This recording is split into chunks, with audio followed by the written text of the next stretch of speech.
la uzima libadilishe yote,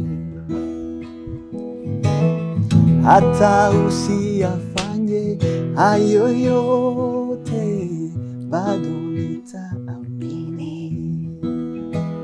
Naelewa maji na moto nitapita kwenye uvuli wa mauti, nina wewe sitaogopa kamwe.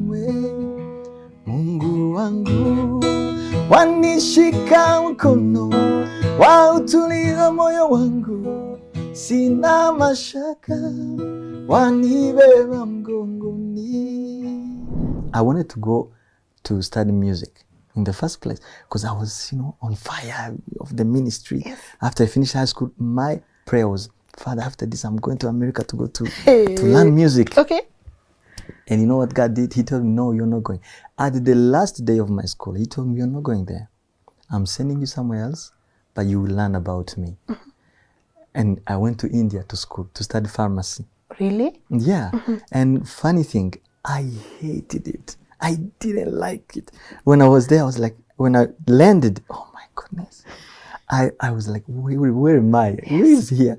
And I didn't like it. But surprisingly, I found other people like me who are on fire of God, who has, the Holy Spirit, who were learning how to pray. Then we joined, we made the team and we started praying, and that's how I grew up. My Christian life is built in those 4 years I spent in India, because I learned about God. I learned about everything, not church. I was full of church things, but not God. So that's when the church thing was out. Now I'm full of God. God is in. That's how I entered the ministry. And that's when I was like, oh, wow.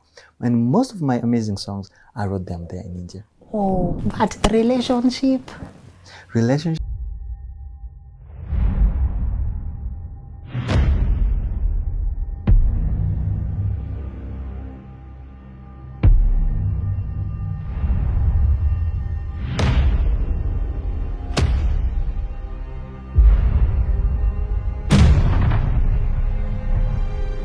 Almighty God keep you, bless you, and shalom. God bless you, and God bless your work.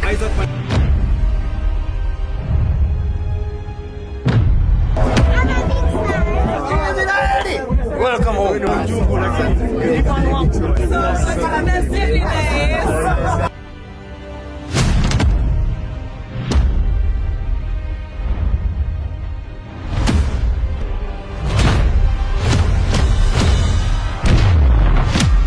I'm a great fan of you. Thank you so much. You make me even get late at work. Thank I you. know all your songs.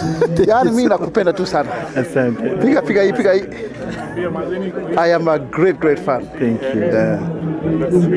God bless you. So God bless you. Thank you so much. I'll be coming tomorrow. Thank you. I hope also the first lady, she also loves you very much. Oh, thank you so much.